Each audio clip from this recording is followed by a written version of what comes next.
Big boss season 11ರಲ್ಲಿ ಎಲ್ರಿಗೂ ಕೂಡ ಸಿಕ್ಕಾಪಟ್ಟೆ ಇಷ್ಟ ಆದಂತಹ ಕಂಟೆಸ್ಟೆಂಟ್ ಅಂದರೆ ಅದು ಜಗದೀಶ್ ಅವರು.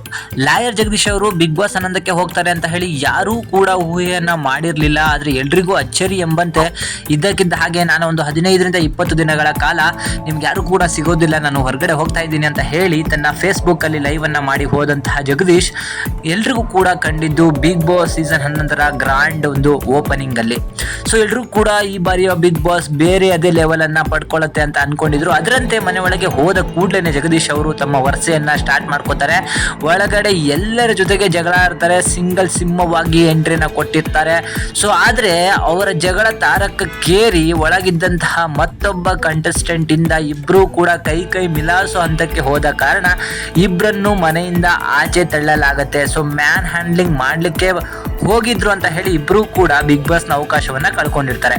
ಈ ಹಿಂದೆ ಕೂಡ ಹುಚ್ಚ ವೆಂಕಟ್ ಅನ್ನೋ ಒಬ್ಬ ವ್ಯಕ್ತಿನೂ ಕೂಡ ಪ್ರಥಮ ಅವರಿಗೆ ಹೊಡೆದು ಹೊರಗಡೆ ಹೋದ ನಂತರನೂ ಕೂಡ ಅವರಿಗೆ 2ನೇ ಬಾರಿ ಬಿಗ್ ಬಾಸ್ ಮನೆಯಲ್ಲಿ ಅವಕಾಶ ಸಿಕ್ಕಿತ್ತು. ಅದರಂತೆ ಇಲ್ಲಿ ಯಾರ ಮೇಲೂ ಕೂಡ ಕೈಯನ್ನು ಮಾಡದೇ ಇದ್ರೂ ಉದ್ದೇಶಪೂರ್ವಕ ಮುಂದೆ ಮಾಡಬಹುದೇನೋ ಅನ್ನೋ ಒಂದು ಕಾರಣಕ್ಕಾಗಿ ಹೊರಗಡೆ ಹೋದಂತಹ ಜಗದೀಶ್ ಅವರಿಗೆ ಬಿಗ್ ಬಾಸ್ ಸೀಸನ್ 12ರಲ್ಲೂ ಕೂಡ ಒಂದು ಚಾನ್ಸ್ ಸಿಗೋ ಸಾಧ್ಯತೆ ಇದೆ ಅಂತಲೂ ಕೂಡ ಹೇಳಿ ಬರ್ತಿದೆ. ಯಾಕಂತ ಹೇಳಿದ್ರೆ ನಿಮಗೆ ಗೊತ್ತಿರಬಹುದು ಆಗ್ತಿರುವಂತಹ ಕಾಂಟ್ರವರ್ಸಿಗಳು ಎಂತೆಂಥ ಮಟ್ಟಕ್ಕೆ ಹೋಗಿದೆ ಅಂತ ಹೇಳಿ. ಸೊ ಸೌಜನ್ಯ ಪ್ರಕರಣದಲ್ಲಿ ಯಾವ ರೀತಿಯಾದಂತಹ ಮಾತುಗಳನ್ನ, ಯಾವ ರೀತಿಯಾದಂತಹ ವಿಡಿಯೋಗಳನ್ನ ಮಾಡಿದ್ರು ಜಗದೀಶ್ ಅಂತ ಹೇಳಿ ನಿಮಗೆಲ್ರಿಗೂ ಕೂಡ ಚೆನ್ನಾಗಿ ಗೊತ್ತಿರ್ತದೆ.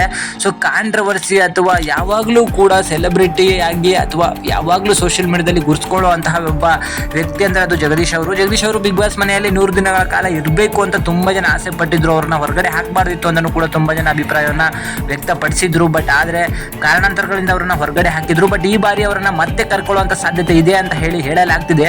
ಮಾತ್ರ ಜಗದೀಶ್ ಬಂದ್ರೆ ಬಿಗ್ ಬಾಸ್ ಸೀಸನ್ 12 ಬೇರೆ ಅದೇ ಲೆವೆಲ್ ಅನ್ನ ಪಡ್ಕೊಳ್ಳೋದ್ರಲ್ಲಿ ಖಂಡಿತವಾಗಿ ಎರಡು ಮಾತಿಲ್ಲ. ಅವರಿದ್ರೆ ಎಂಟರ್ಟೈನ್ಮೆಂಟ್ಗೆ ಯಾವುದೇ ರೀತಿಯಾದಂತಹ ಕೊರತೆಗಳಾಗೋದಿಲ್ಲ. ಹಾಗೂ ಕೌಂಟರ್ಗೆ ಕೌಂಟರ್ ಅಂತ ಕೊಡ್ತಾನೆ ಇರ್ತಾರೆ, ತಗೊಳ್ತಾನೆ ಇರಬೇಕು. ಮನೆ ಮಂದಿಗೆ ಅವರದೇ ಒಂದು ಟೆನ್ಷನ್ಗಳಾಗೋಗುತ್ತೆ. ಹಾಗೆ ಎಂಟರ್ಟೈನ್ಮೆಂಟು ಕೂಡ ಮಾಡ್ತಾರೆ. ಕೇವಲ ಜಗಳ ಅಂತ ಅಲ್ಲ, ಕಾಮಿಡಿ ಮಾಡುವಂಥದ್ದು, ಡ್ಯಾನ್ಸ್ ಮಾಡುವಂಥದ್ದು, ಎಲ್ಲದಕ್ಕೂ ಕೂಡ ಕೌಂಟರ್ ಕೊಡುವಂಥದ್ದು ಸಿಕ್ಕಾಪಟ್ಟೆ ಆಲ್ರೌಂಡರ್ ಅಂತಾನೆ ಹೇಳ್ಬೋದು ಅವ್ರನ್ನ ಒಂದು ಎಂಟರ್ಟೈನ್ಮೆಂಟ್ ಅಲ್ಲಿ. ಸೊ ಅಂತ ಕಂಟೆಸ್ಟೆಂಟ್ಗೆ ಮತ್ತೊಂದು ಚಾನ್ಸ್ ಕೊಟ್ಟರೆ ಸಿಕ್ಕಾಪಟ್ಟೆ ಚೆನ್ನಾಗಿರುತ್ತೆ. ಬಿಗ್ ಬಾಸ್ ಅಭಿಮಾನಿಗಳಂತೂ ಸಿಕ್ಕಾಪಟ್ಟೆ ಖುಷಿ ಪಡ್ತಾರೆ. ಸೊ ಜಗದೀಶ್ ಅವರು ಮನೆ ಒಳಗೆ ಬಂದ್ರೆ ನಿಮಗೆ ಖುಷಿ ಆಗತ್ತೋ ಅಥವಾ ಬೇಡ ಅಂತ ಹೇಳಿ ನಿಮಗೆ ಏನನ್ಸುತ್ತೆ ಅದನ್ನ ಕಮೆಂಟ್ ಮುಖಾಂತರ ತಿಳಿಸಿ.